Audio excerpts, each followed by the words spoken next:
Hi, I'm Father Peter Dugandzic, pastor of St. Joseph's Parish in Kings Park. And I'm Randi Hochenberger, Director of Evangelization.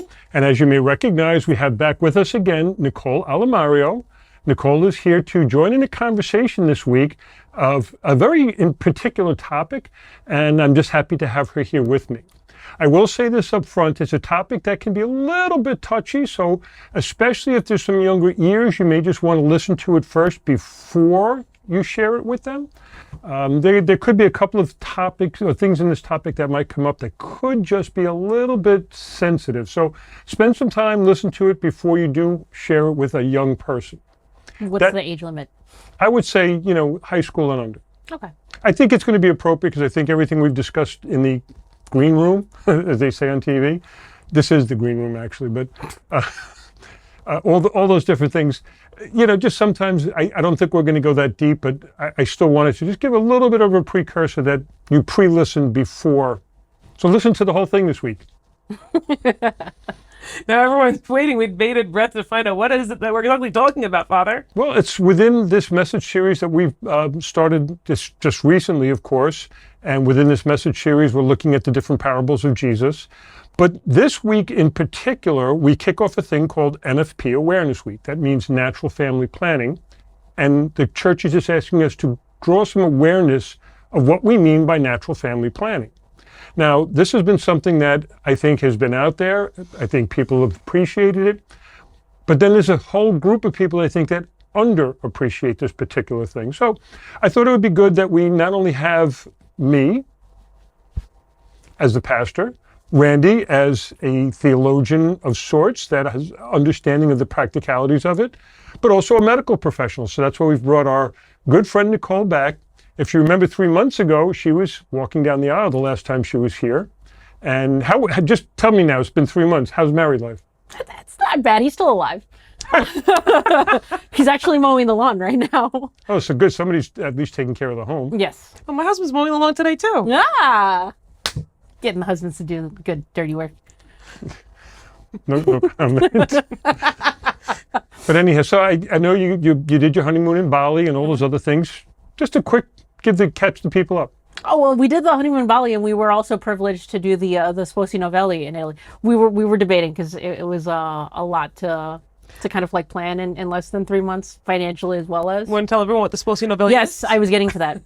So the Sposi Novelli, actually you would be able to tell more so than me because you were like inviting us. But you were there. I've never been a Sposi Novelli. That is true, and you never will be. So this is the Pope has an audience every Wednesday. And invites like all the locals. I think we as American pilgrims get tickets from the bishop's office. And in order to reach the special section for the newlyweds for a special blessing, we take our tickets and we wear our wedding clothes. It's really cool to have the Swiss guard look at you and you're like, all right, come here. And then they took us to a section that's very actually adjacent to the Pope, past the audience. And I kind of missed the blessing because it was in Italian. You missed it like you didn't understand it? I didn't understand it. Oh, the good news is God understood. I know, and that was the important part. The blessing was still imparted even if you didn't understand it. I have to apologize. I forgot to warn the two of you that at these general audiences, there's people with sharp elbows. Oh, yeah, because Ted was like so close to shaking the Pope's hand. He literally is taller than me, and I was in the back like Zacchaeus without a tree. And he was like this close to shaking Pope Leo's hand, and some guy like shoved past him, shook his hand, and Ted missed his chance. So I was like, but it was close. He wasn't gonna fight in front of the Pope. So it was close, but it's a wonderful thing to do, and I don't think a lot of Catholics realize that. When you're newlyweds, you can go get a special blessing from the Pope. Yeah, there's a 3-month limit. They cut down from the 6 months to 3 months because there were so many people, I guess, that were trying to. And there were people from across the world. There were about 300 or so couples with us.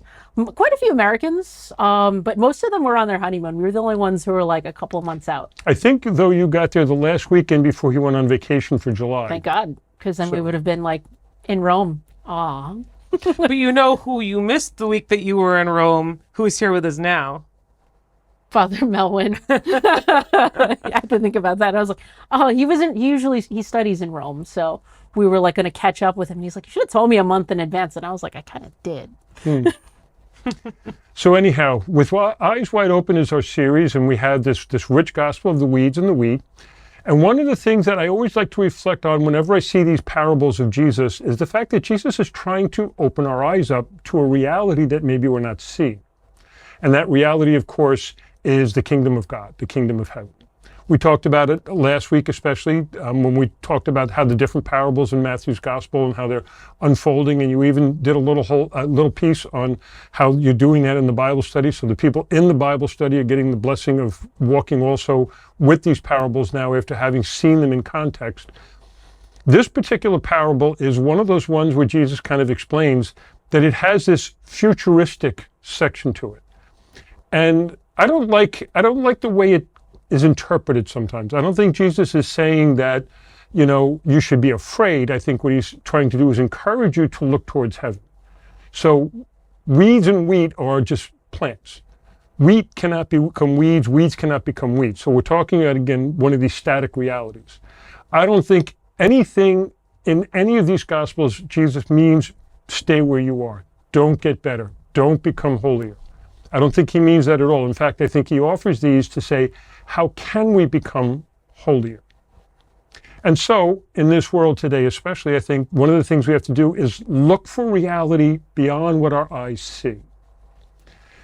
God is at work. God is very active in this world. There are some major things going, major miracles, but also too, through God's revelation, God has given us an insight into basically the reality as he envisions it. Now, if there's anything that's hard, the hardest thing for someone to do is to try to envision reality as God envisions it. But that's the whole purpose of why we pray, why we spend our time meditating on the scriptures, why we have interpretations of the scriptures, so many different things.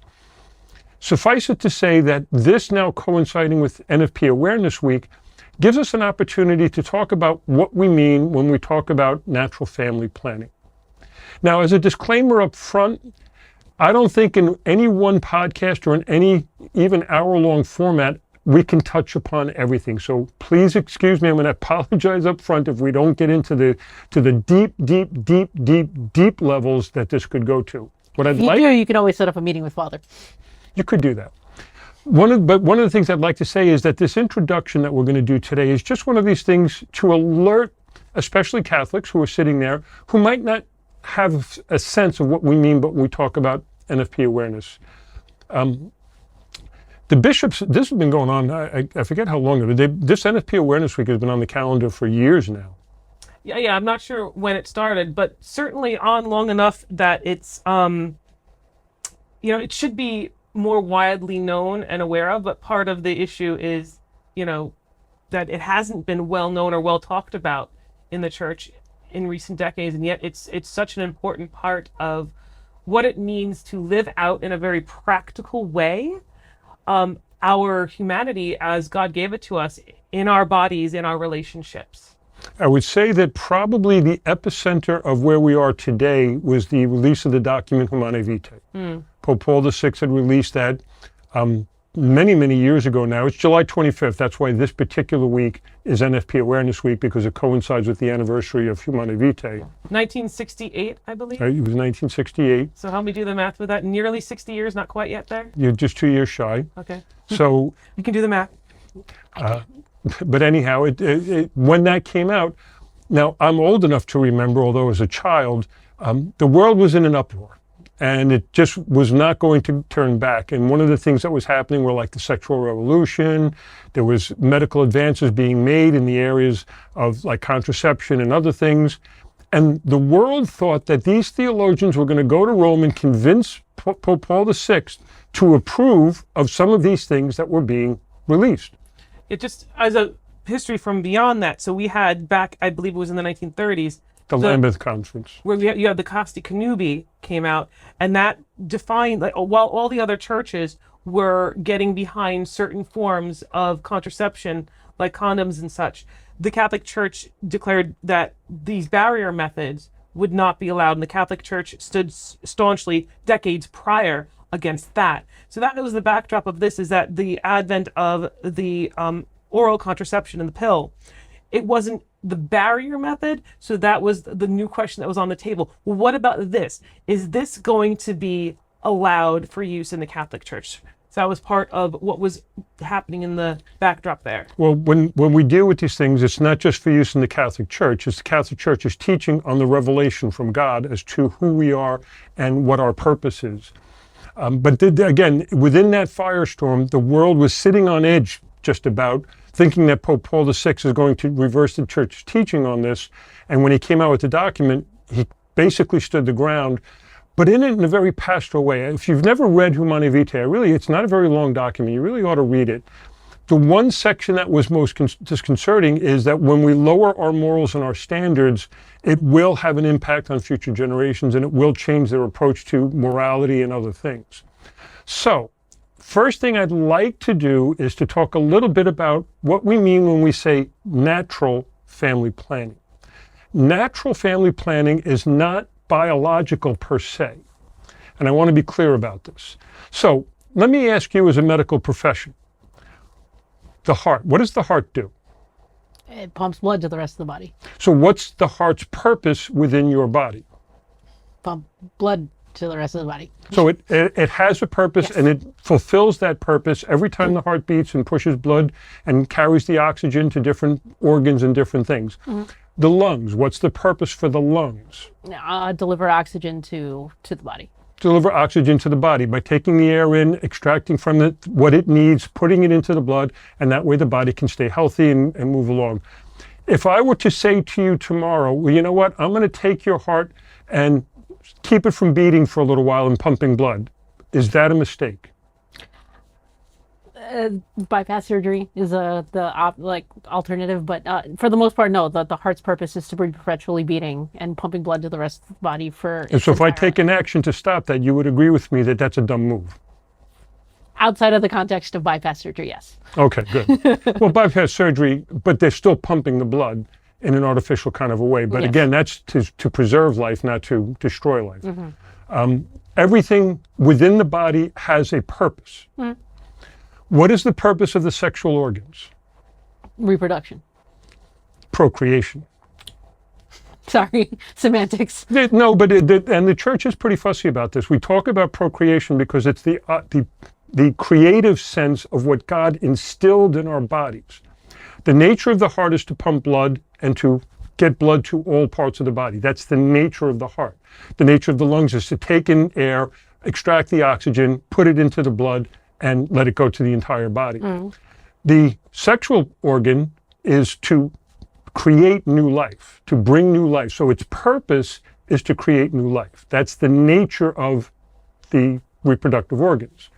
The only organ in the human body that is incomplete in itself are the reproductive organs. I have half, you have half. Ah, I see. I can't create life without the other half. Mm. It's the only organ. The heart is on its own, the lungs are on its own, brain is on its own, eyes are on its own, ears are. They're all independent to your body except for that one.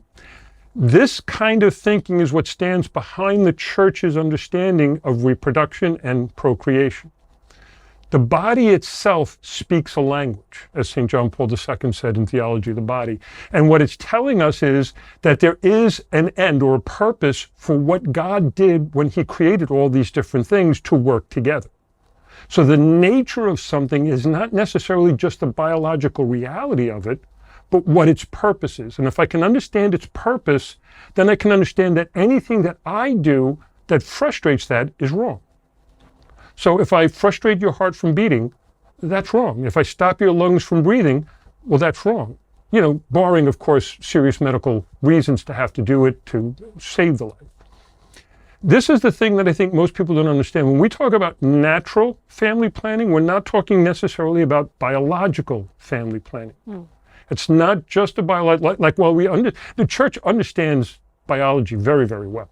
Most of the medical profession exists because of the Catholic Church. People lose sight of the natural part of it. And so when we do natural family planning awareness, what I'm trying to remind people is that our human sexuality is integrated into our person, into our body, and it's not something that we ought to damage in any way. And so a lot of the church's teaching, if you look at it, always comes back to that, well, what is the reason God created it this way? So from that scientific kind of a way, the church can look at the scientific part of it and then suddenly have that realization, wow, we can, like if you go back to the Middle Ages, they didn't know anything about sperm and ovum. They didn't know anything about all the different things. They didn't know about, like, as soon as that sperm hits the ovum, new life is created. But now we know that. So science has helped us to understand more, but it still hasn't changed what was there from the beginning. So when you do like the theology of the body, I always love the original Solitude. When Adam is by himself and he's looking around the garden, and at that time he was naked without shame. Now, And did you like the original Solitude because Eve wasn't there yet to nag him? well, that's the one thing he didn't catch on until after the fall. But I wasn't going to go there, but okay. One of the things that, like John Paul II is saying, is Adam is looking around. All these animals have been created. All of them have the male and female. All of them can be with each other, except he looks around and goes, I'm me, I'm alone. There's something missing. And he could see that the language of the body was speaking something to him that says something's incomplete. And so God takes action and creates Eve. And how's Adam's reaction? It was like, whoa! It is the most romantic thing in the history of the spoken language that a man could ever say to a woman, bar none, hands down. You will never get me to think otherwise. Amen. I'm with you on that one. I'll take that one. At last, bone of my bone and flesh of my flesh. This one shall be called woman, for she was taken from her man. It's a beautiful passage in Genesis. This I point out because the church has always seen this as revealed as true from God. This is the reality as God sees it.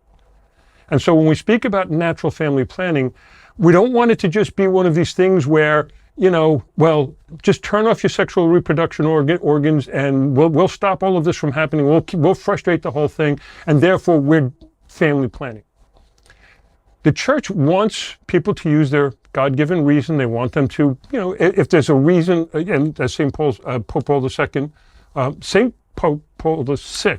The Humanae Vitae Pope. The Humanae Vitae Pope, St. Pope Paul VI, as even he said in there can be reasons why a couple might say we have to delay having another child. We have to put off the time. It's when you close down the possibility 100% that the church starts to intervene with its teaching and saying, no, you can't do that. So many of the things that we see within the contraceptive world are barriers which stop the sperm and the egg from getting together. That's frustrating what God had created and designed, or turning off some of the reproductive things, or rejecting the egg so it won't implant and things like that. There are so many different aspects of that. Removing organs. All of this, the church would say, from a health perspective, is backwards. It's not making the organs better or work right. So like the heart transplant that you were talking about, you're doing that to try to help the person be healthier. But these things are actually damaging the reproductive system. And that's the natural part of it. If I frustrate its purpose by an action that I take, that we say is intrinsically disordered. And so a lot of our teaching, whether it be IVF, even the whole thing on gay marriage and all the other things, all come back to a lot of this question: what's the purpose for sex? And our organs teach us it's for procreation. And the unity of the spouses, that's in our teaching. That's for the goods of marriage. Yes. That's within the goods of marriage, but the organs themselves, before we even put it into the marital context, which is, by the way, sex belongs in marriage. Did I ever tell you that we had a course in the seminary, and it was called Sex and Marriage? And when the first day of the class, I put my hand up, I said, Father, shouldn't this be sex in marriage?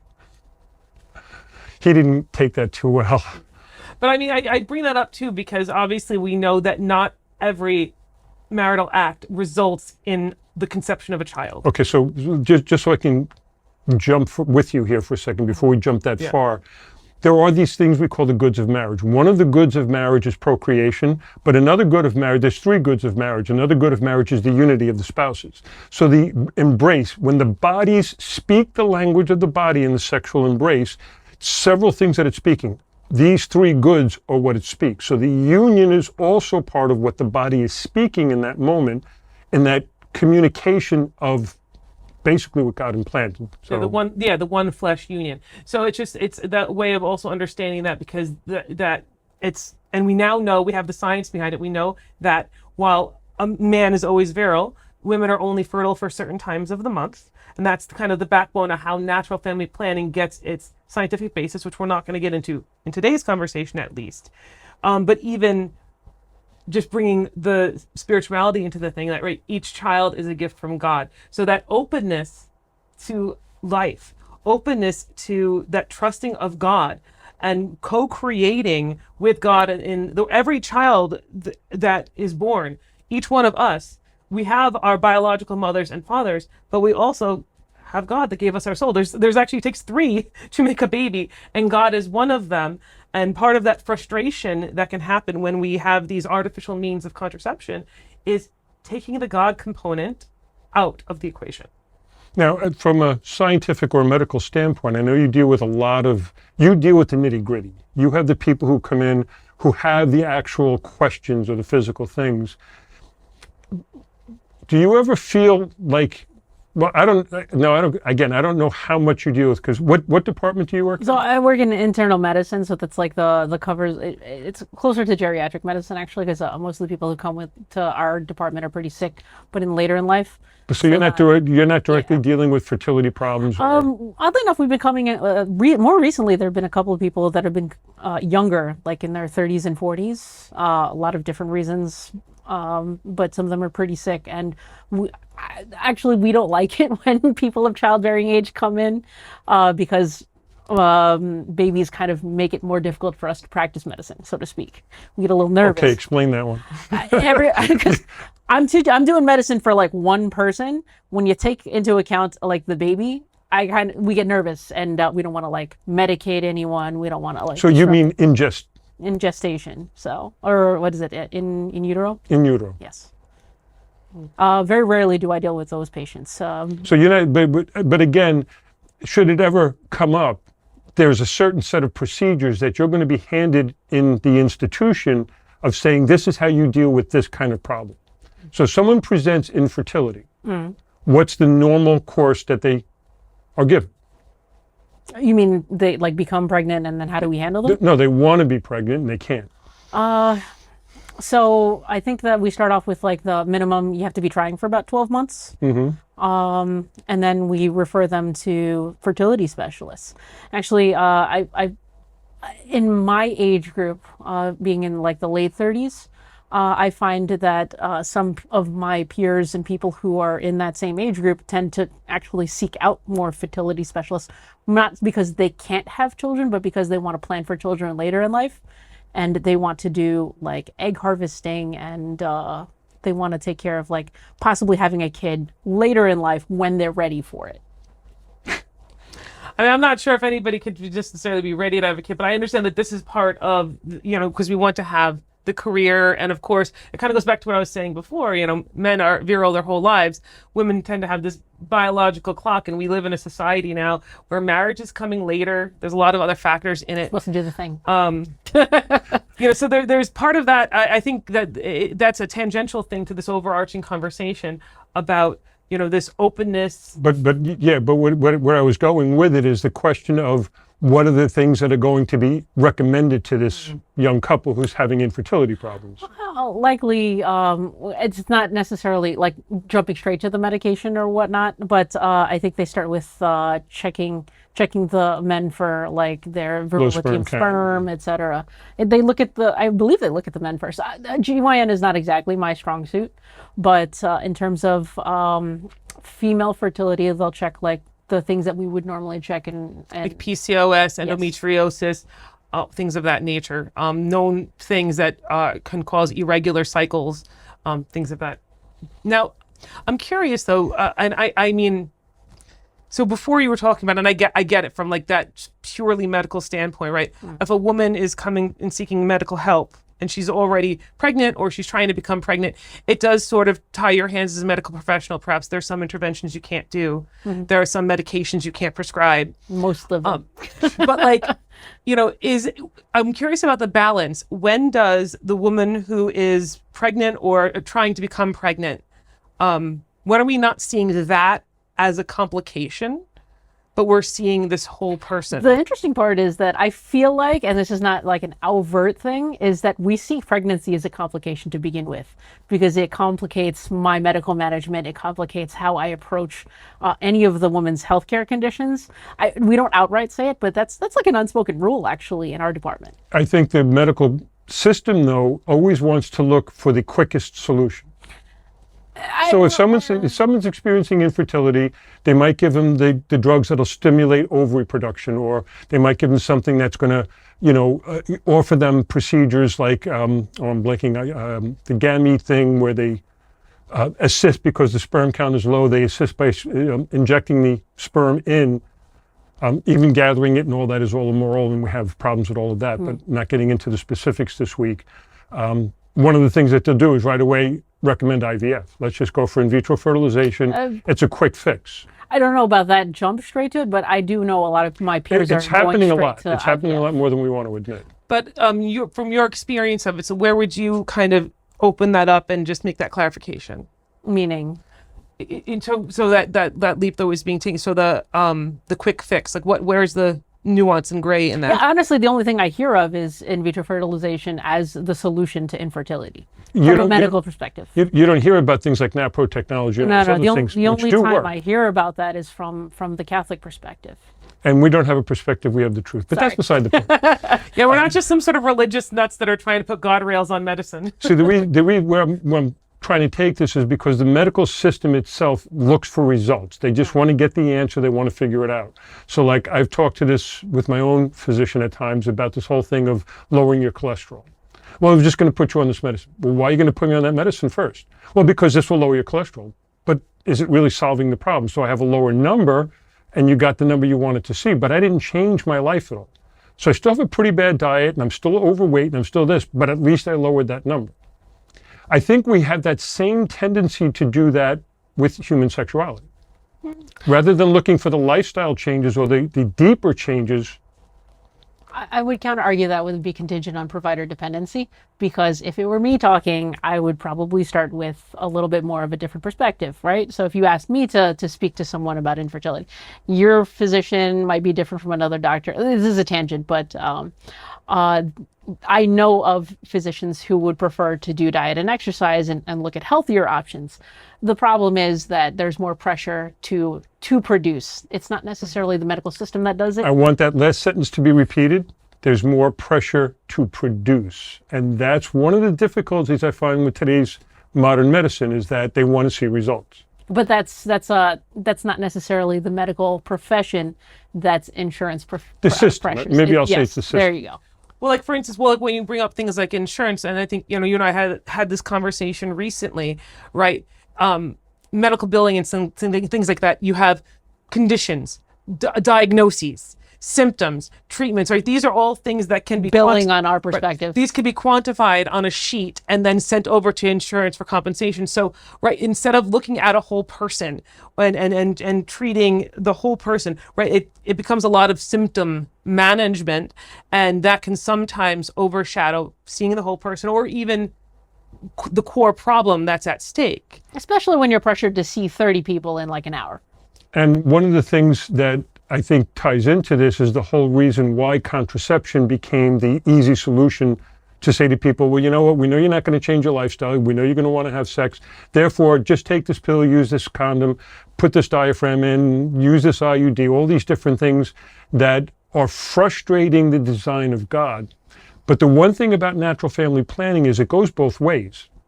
The contraceptive thing of, here, just take this pill, it's a lot easier for you. When you follow the whole thing of what we teach in natural family planning, it can help infertility as much as it can help fertility. So the whole thing is got to be balanced, and that's why so many people, I think, fall short of the fullness of the beauty and truth of what we talk about when we talk about human sexuality as revealed by God.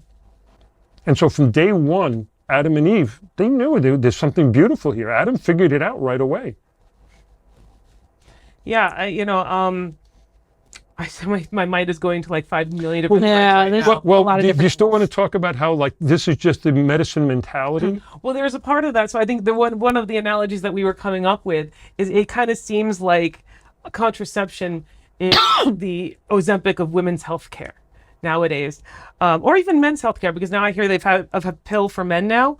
I don't know much about what's going on with that. I don't know if it's mainstream yet, but it has passed clinical trials. But either way, like now they're contracepting on both sides, and that's and that's not even to say the more invasive surgical procedures that go on with it all. But in any case, these quick fixes, and they both have these desired outcomes, right? So I don't have to change my lifestyle. I don't have to diet and exercise. I can just inject myself on a daily basis, and I'll start losing weight.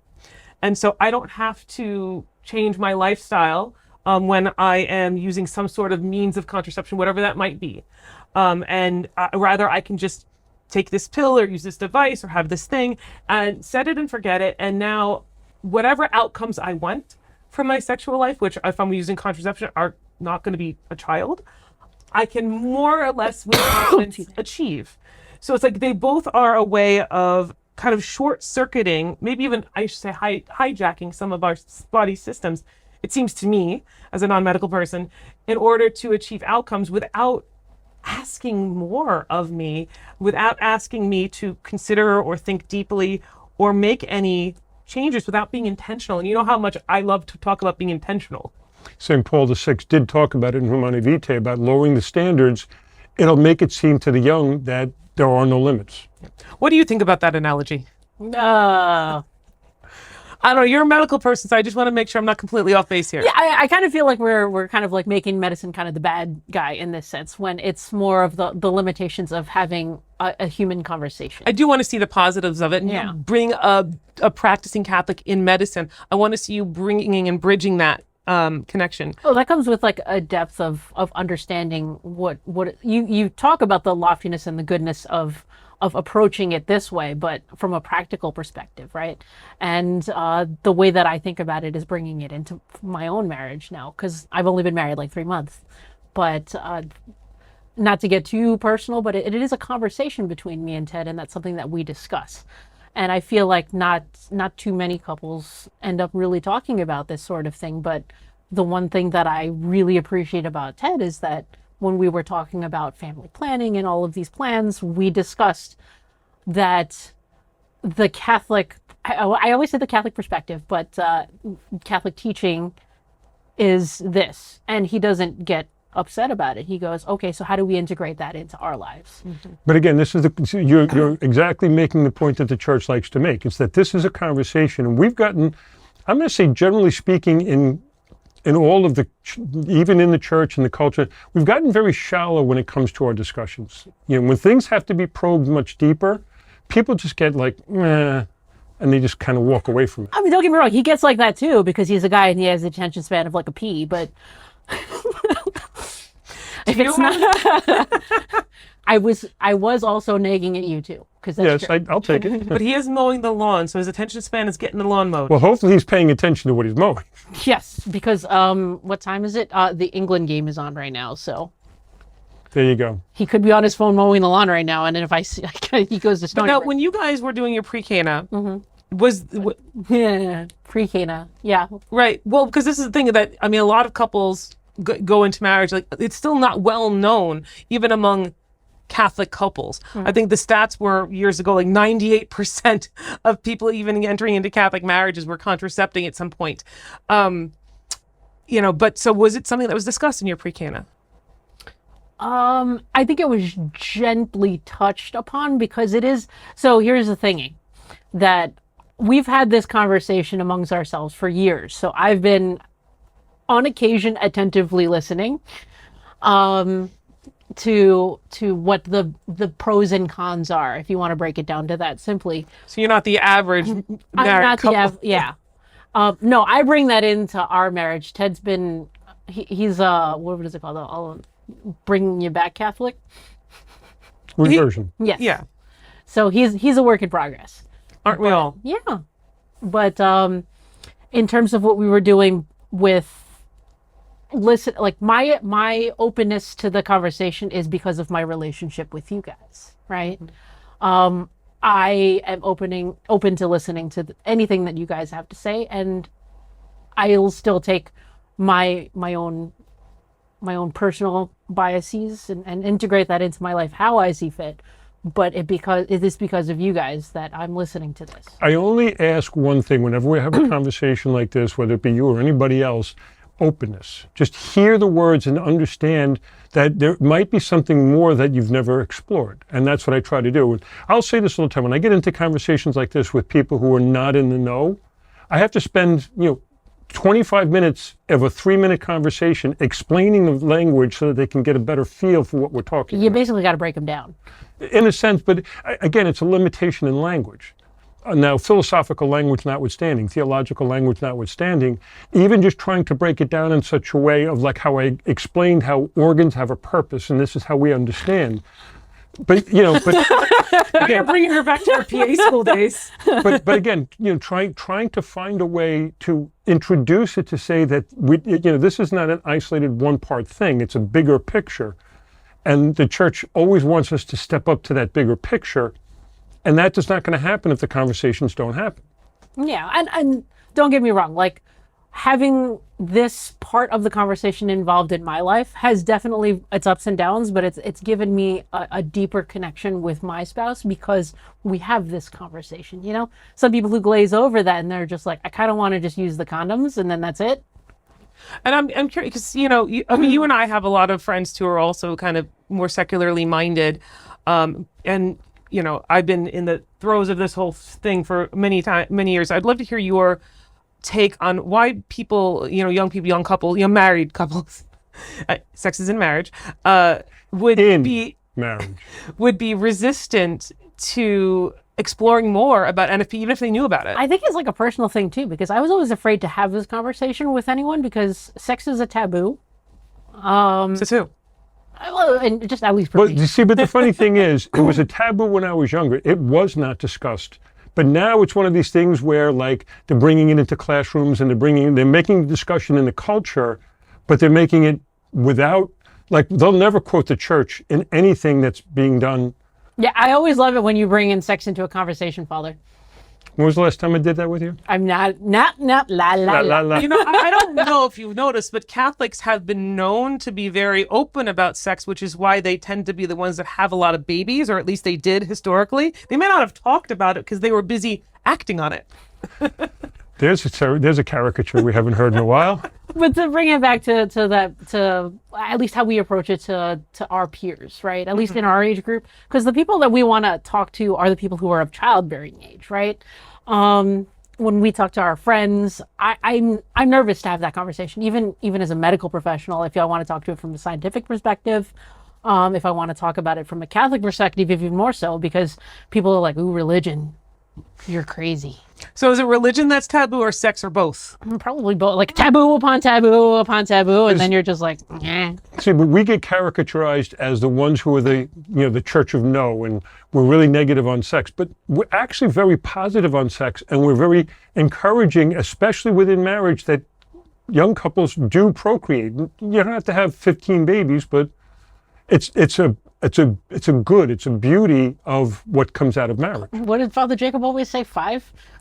Yeah, he said one for the mother, one for the father, one for the godmother, one for the godfather, and then one to send off to the church. At a bare minimum. Yeah. The Irish used to say the youngest son had to go into the seminary, so all boys that were born that were the youngest always prayed for a brother. But I mean, it's not an easy conversation to have with people in our age group. And I think, you're touching on some of the barriers. I think there is a stigma around it. I think part of it has been like that question. This is not just for younger people. I think this is in general. people don't understand why an institution that has to do with just worshiping God on Sundays and is run by a bunch of celibate men should dictate what married couples do in their bedroom. Okay, first off, let's get something straight. It's run by celibate men and women. We do have women religious working in the Vatican. We do have them working in our diocese. Amen. So it's not just celibate men. You That get to being preach said- on Sundays, though. That being said, but that's not, That's a conversation for another day. Hey. that's a whole different podcast on that one. Remind us in the comments that you want us to cover that. Neither here nor there. It comes back to the whole thing of where we started on this. There's a beauty out there that we're trying to communicate. And that beauty is so much richer. I mean, when John Paul II did 129 episodes of his Wednesday audience to do the theology of the body, to pour this thing out, the theology of the body is on the richness and the beauty of human sexuality. It's a phenomenal work. I've read the whole thing. I did my dissertation on it, and it doesn't get into the nitty gritty. There's nowhere in there where he's talking about specific body parts or he's talking about specific actions. But yet, when you finish reading it, you go, yeah, there is a purpose for human sexuality, and it's a beautiful purpose, and we should be doing it in the way God intended it rather than the way we want to screw it up. Pardon the pun. Yeah, and it's so remarkably pastoral too, because of course Pope John Paul II, he gained a lot of, he spent even as a young priest so much time with married couples, seeing them in their lives, seeing them in their struggles. So, even if nowadays people see it as some sort of on high thing, and of course I don't believe that it is, the kernel of it is always about that truth. And John Paul, in his brilliant mind, was able to see the truth of how women and men were made, and how people who are called to a married vocation, how that's supposed to work together. And it does offer something that, yes, in some ways it is a little lofty sounding, especially when you juxtapose it against our secular culture today. But it's such a beautiful thing. I know that in my own life, my own marriage, my own studies on it, it's been enriching for me. And it's something that, I'm very passionate about this subject matter. I don't know if anybody could tell. I'm trying to keep it. Ooh, wait toned until down. I can push your buttons. We're going to take a look at this next week. Yeah, maybe next week she's going to push my buttons on this. This might be a two-parter. But yeah, I'm very passionate about this because I've seen the way that when this is fallen short of, and not just from a matter of I'm trying to attain and I'm not, but when there is a no knowledge of it, or when we just look at what the secular world is offering us, when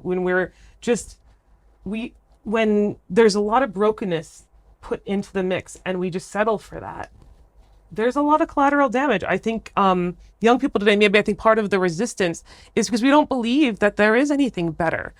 That, maybe true love is something that's just for stories. And we live in a world, right, where we feel like we can control everything around us. And maybe we're being asked to surrender, to give a full gift of ourselves. And that sounds like a very scary prospect. Because what if I, instead of finding myself, which is what we're told to trust will happen, what if I lose myself in that? And so I think there's a lot of fear that goes behind this, which is why John Paul II was also very famous throughout his whole papacy about saying, don't be afraid. And I think it's a big, a fear mentality that makes us think too little of how God made us. And the church is standing here trying to say, there's more for you, but it's going to take a little bit of work. It's going to take a little bit of effort. Well, There's no back to quick, that easy word, fixes. work and effort again. Yeah, no easy fixes here. There's no magic pill for that, unfortunately. Again, to keep this on the focus of what we've been trying to do, God has an intention. God has a design. And if we follow that design, our lives are so much better. It just goes without saying. All the work done by a guy like St. John Paul II, St. Paul VI, they were doing that for our benefit. And so sometimes when it sounds like it's hard, well, good is hard. It's very easy to give in to my desires and my passions, and it's very easy to just do whatever I want and, pay for the consequences later on. So, I have this desire for a chocolate cake, and I see this beautiful chocolate cake, and I eat 7 slices of chocolate cake. I will pay for that later on. As good as it might have tasted, I will pay for it later on. It's the same thing with anything. It's supposed to be done in moderation, in focus, and in the right places and the right times. Of all the human needs that are out there, I need to eat, I need to sleep, I need to drink, but I don't need to have sex. That is not one of those things that if it's not happening, I will be destroyed. Although sometimes you'll read some of these secular people, it's like, oh, your mind is going to snap and you're going to go crazy. That's just not the case. It's the one need that was ordered towards procreation. And it was meant to be used in love, in marriage, between a couple that have committed themselves for life. That is one of the things for me that is so lost in the conversation today that I wish people would start to just discuss it again. Just get back to the truth that, we can tell young people, you can wait. It's not, you won't die, you won't go crazy, you won't lose your mind, you can actually do that. And then when you do get into that committed relationship and do start to live that life, you're going to see that person in a whole different way. Instead of the hookup culture that just says, oh, just do it now. And yeah, when you talk about the eating the 7 pieces of cake and paying the price. You got excited for a second, maybe. Oh yeah, like I love the chocolate so much. No, but I'm thinking about it also from like, who pays that bill? And while in a certain sense, men and women both pay that bill, society pays that bill, the burden often falls on the woman in these matters. And so some people look at what the church says and does and says, well, this is the patriarchy dictating something about women. And I'm like, well, kind of, yeah, but not in the way you think, because it's protecting the dignity inherent in a woman, in her body, in her biology, in her personhood, that ironically, the secular world in all of its feminist pro-womanhood has actually not managed to accomplish. One of my favorite takeaways from Humanae Vitae is, and again, 1968, that's when Pope Paul VI promulgated this document, 58 years ago, got the math down now. He made some predictions in the end of that document, things that weren't the case back then, and everything he predicted has come to pass. And those predictions were all things that were going to make things harder for women, for couples, and for society as a whole. And that's not an opinion. This is a fact if we just open the windows and look out at society today. I was reminded of a couple of things when you were speaking. And one of them is that historically, even though women were considered the weaker sex, they still controlled the sexual relationship. They're the ones who set the times and the places, and they're the ones who had to be receptive to the embrace. Now, getting away from force and other things, in a committed relationship, the woman was always the one, and the joke used to be, oh, I have a headache tonight, like that kind of but, when you look at things like that, they always had it. And what happened was women thought that they could get their dignity by trying to be more like men who are ready all the time. And even St. John Paul II in Mulieris Dignitatem, on the dignity of women, said to women, you will not gain your dignity in trying to be like men. You have to be who you are. Your feminine mystique must come out, and you must allow that to be what it is. Don't be afraid of true femininity, because that true femininity is a gift, and it's a complementarity to the masculinity. And I think today, especially with some of the dialogue you hear in the secular world, that's all just, like, oh, there's no difference. We can change parts around, we can move things around, we can do this, we can do that. And, but no, there's something attached to the being of a woman that is inherently dignified femininity. Absolutely. And the church has been one of the last standing proponents of what and who exactly that is, which has been, a beautiful thing. And I was thinking about, the complementarity that you were bringing up. That's such an important word that I think is not expressed enough. And this is the broader base of that theology of the body. So now we're kind of venturing away from the NFP territory just for a moment. But he wrote the theology of the body to substantiate Humanae Vitae so that we could understand. Yes, because Pope Paul VI also said, because it's a short document, that he's leaving it to the scientists and the theologians and the philosophers and other people in other specialties and other fields to expand upon his basically prophetic work. And so Pope John Paul II did that in his papacy. That was one angle. There was more stuff other people have contributed to, but that was his part of that, fulfilling that piece of it.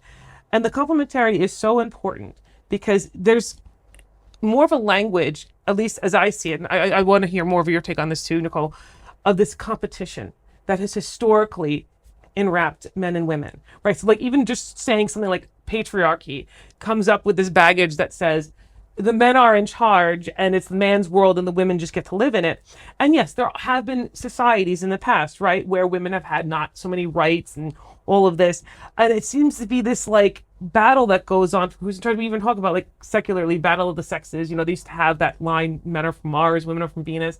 And it was just this whole thing that it was like, but what if we're complementary? What if in order to be myself, I don't have to take over what you have. And in order for you to be you, you don't have to take over what I have. What if we can... But what we have together is what makes something beautiful. Right. What if I can have a respect and reverence for your masculine genius and you have a respect and reverence for my feminine genius? And the trick is also not just to become, in order to become fully who we are, we kind of appropriate something of the other. So what you bring to the table in your masculinity is something that I can learn from because it's not inherent to my nature, and vice versa. And so by living true to my nature, but by having that balance, by being complemented by the other, I grow in my personhood. See, here's the whole thing. This seems like it's been a lot of sidebars, but this is all what's packed into this. Just like last week when we talked about the virtue of modesty under the heading of chastity, this is the same thing. So because you can't just take it in a nutshell. So natural family planning was not meant to be limiting, it was meant to be freeing. And by freeing it, then all of these different things, so the dignity of women, the dignity of men, the dignity of human sexuality, the procreation, all of these different things that fall with it have to be also brought into the picture, because otherwise natural family planning just sounds like it's another form of contraception that the Catholic Church approves. What say you on this? I agree with like this entire perspective.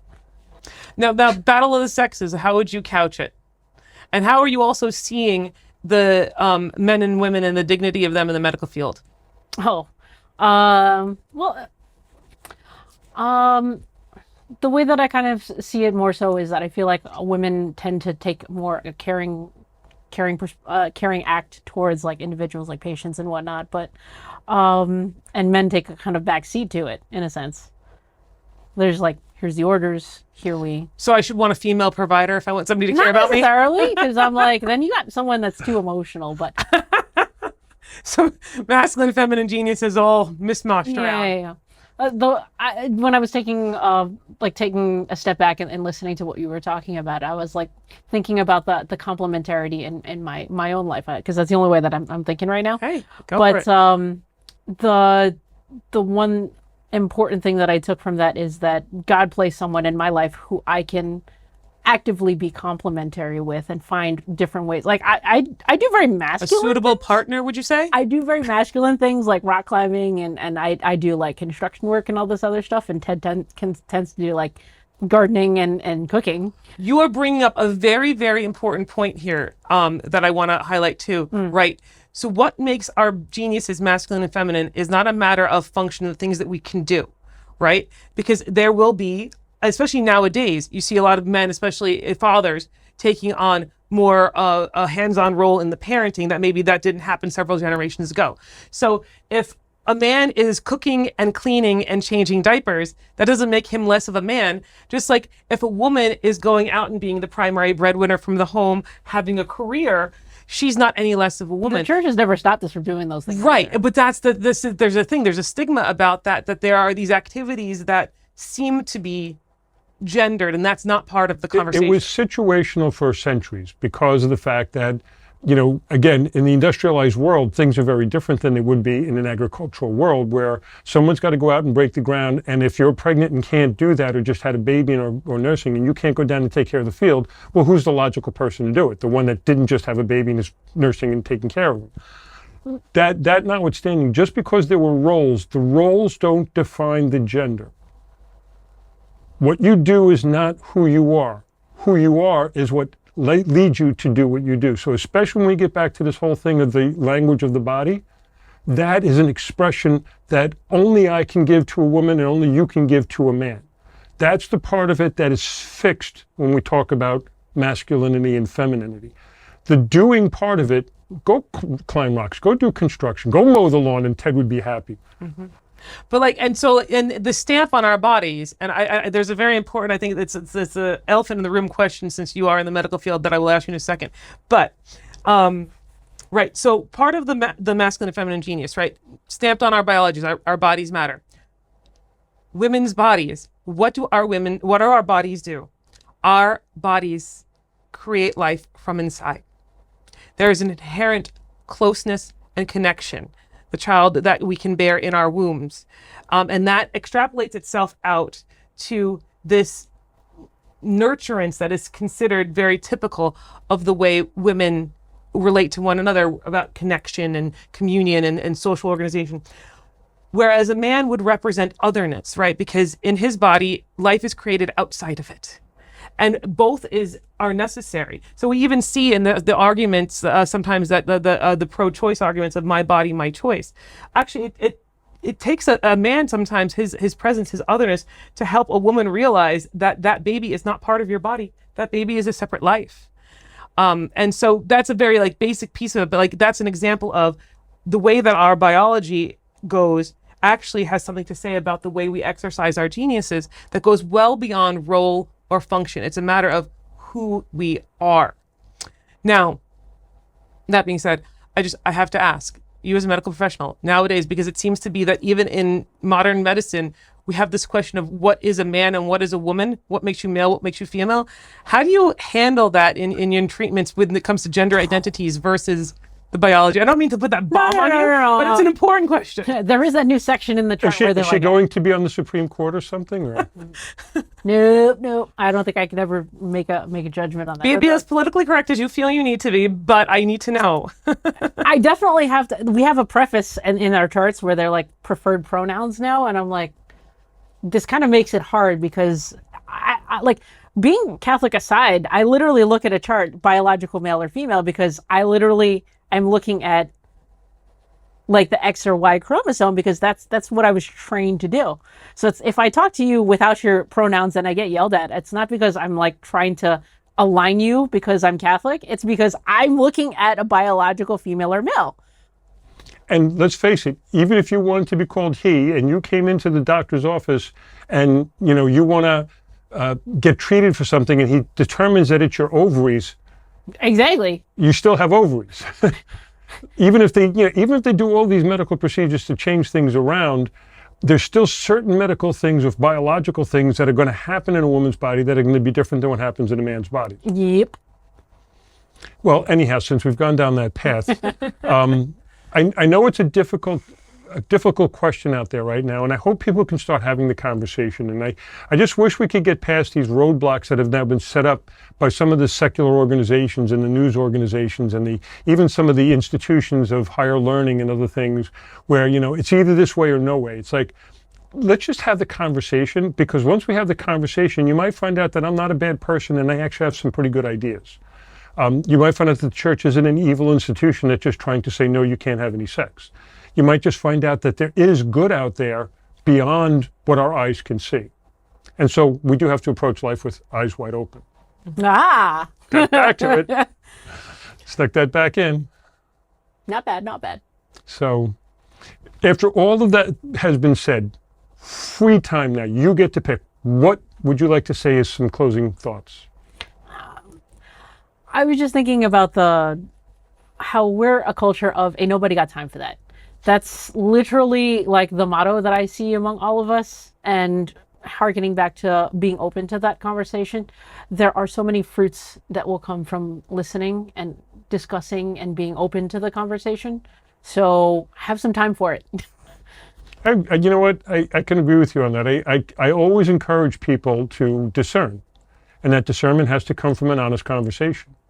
And, also going out and listening to the podcast and going out and looking for the information. I mean, today we have more information at our fingertips and almost nobody taps into it. oh, what was I just listening to? Somebody said we have all this information, but a lack of transformation. And that's really what we like. We're not integrating all this knowledge. In fact, it's really more noise, if anything, right? So I need to be able to be discerning also in what information am I actually bringing into myself, and how is it affecting my transformation? Father Mike keeps saying it in both Bible in the Year and Catechism in the Year. This isn't about information transfer, it's about transformation. If you're just taking the words in, you're not getting the point. Yeah. But, yes. Question. Of course. It's like, so we've been talking amongst ourselves who are very familiar with NFP, family planning and all that other stuff. So for any noobs out there who want to start from scratch, who have never even heard of the term NFP until you mentioned it today, where would you start? Where would I say? Well, okay. First off, I would highly recommend anything from Jason and Crystalline Everett. He does a lot of stuff on chastity, and he talks to young people all the time. He's got so many things out there on YouTube. His website is the Chastity Project, where he has all the resources. He's done some great stuff. Anything from him, anything from like a guy like Christopher West, who's done some really good stuff. Christopher West always envisioned himself as the one that's going to set off John Paul's bomb sometime in this century.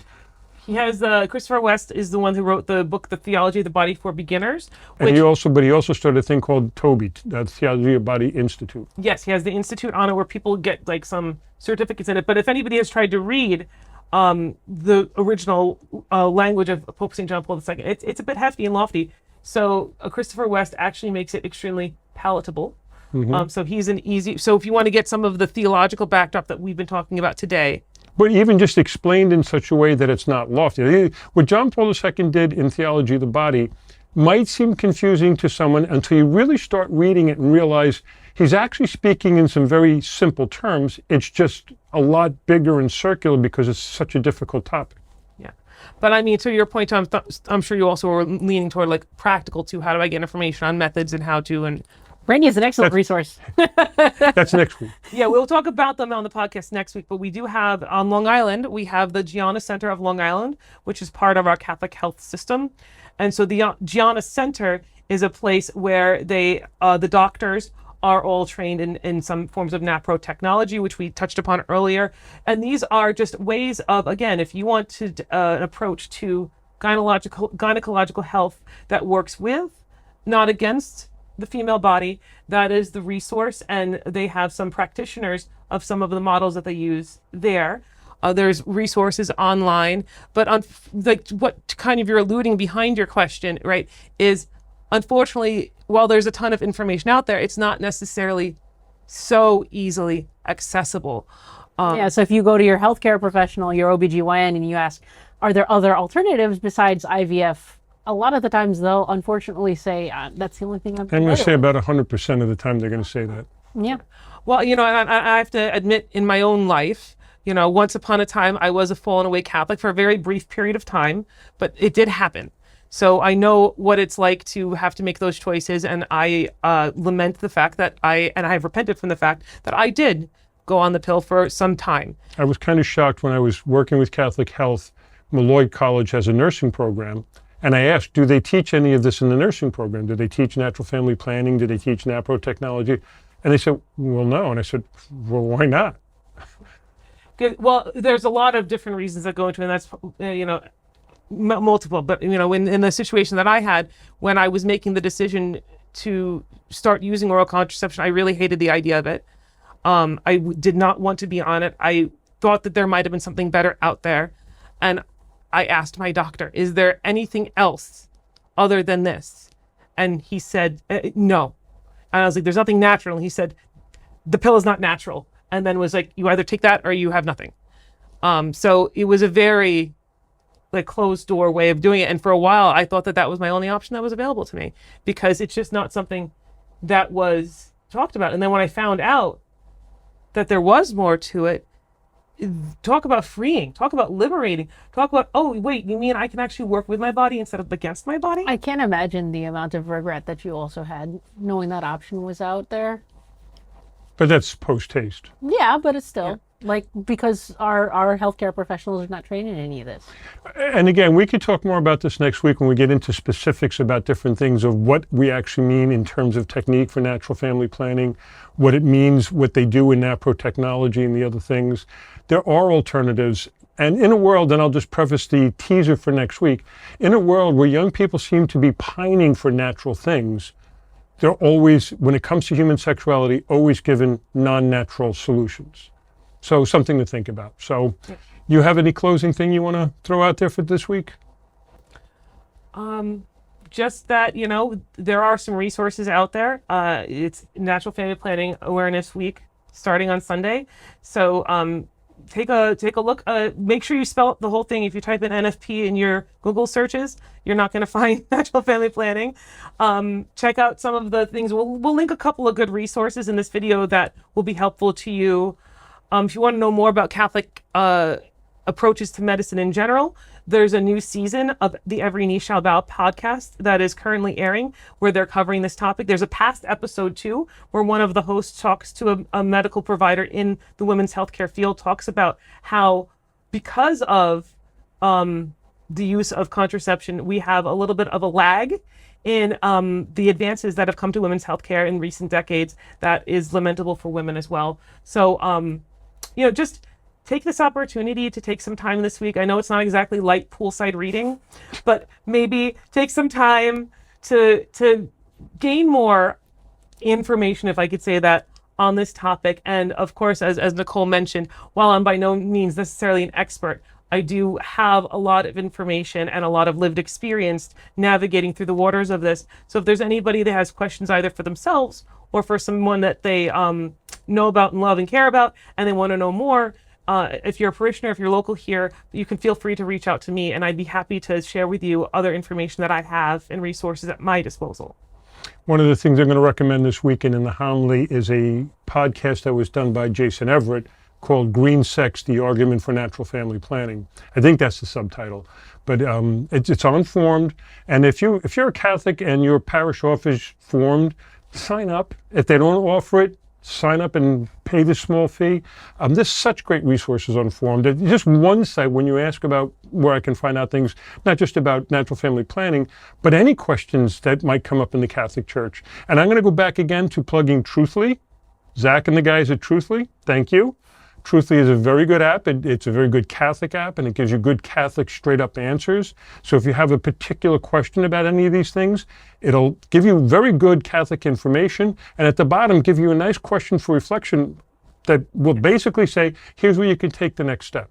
In preparation for this episode, I did actually consult with Truthly on some of the topics, and I'm not spitting back Truthly's talking points. In fact, Truthly reaffirmed what I already knew to be the case. And so that's how I always interact with AI. I'm like, confirm my knowledge. That way I know it's not making a mistake. But it did give an actual Catholic anthropological response. Truthfully is been advancing very well. It can speak to a lot of broad topics that, it's really covering the scope of all the other AIs that are out there, but it's making sure to keep that sense of what is objectively true, real, and good, and those great reflection questions at the end. I know most AIs are known for doing some sort of a follow-up, but the ones that Truthly has really do get you thinking. So if you have a subscription to Truthly, it's not that expensive. I recommend that too if you would like some really solid answers about natural family planning in the Catholic Church that you can trust. And I will say this too, Truthly also has a library attached to it, and they've got some very good videos, and they've got different things. So try exploring the app. It's a very good app. Yeah. So we good? Yeah, I think so. I think we covered a lot of ground. I have a ton more questions, but Please in the comments let us know what you liked from this episode in particular, what you were questioning about, what you weren't sure about. If your head is spinning, if you need us to go more, like I said before, I think we're planning on making a part 2 of this, going into some more details next week. If there's a particular thing you need us to answer or follow up from today's episode, put that in the comments so that way we can make sure to address it. We want to make sure to cover this topic with as much reverence and fullness as possible within the scope that we're limited to. But also to answer your questions, because I have a lot of knowledge on this. If I'm going to speak from my knowledge and you just want something basic, let me know. I don't know if you can explain it in a basic way, because I'm like, My head is still spinning years later. See, so if your head is spinning, Nicole's in one of the seats with us and her head is spinning. But she'll be with us next week too, and we'll be following up on this conversation. If you want head spinning, we're going to get Mel and Jan on the program. Ooh, challenge accepted. That would be head spinning. One day. You don't know who Mel and Jan are, but you will. You will. And Mel and Jan, if you're listening, we're coming for you. Suckers. Coming for you, yeah. Let's close with a prayer. Sounds good. In the name of the Father, and of the Son, and of the Holy Spirit. Amen. Oh, Lord Jesus Christ, we thank you so much for becoming a human being and revealing to us the love of the Father, of revealing to us the plan of the Father, of letting us know that when we keep our eyes wide open, there's so much more we can see revealed to us by God. And so by the power of your Holy Spirit, open our hearts, open our minds, open our lives to the goodness and the truth that you reveal. We ask this of you who are Lord forever and ever. Amen. Glory be to the Father, and to the Son, and to the Holy Spirit. As it was in the beginning, is now, and ever shall be, world without end. Amen. The Lord be with you. And with your spirit. And may Almighty God bless you, the Father, the Son, and the Holy Spirit. Amen. Go in peace. Thanks be to God.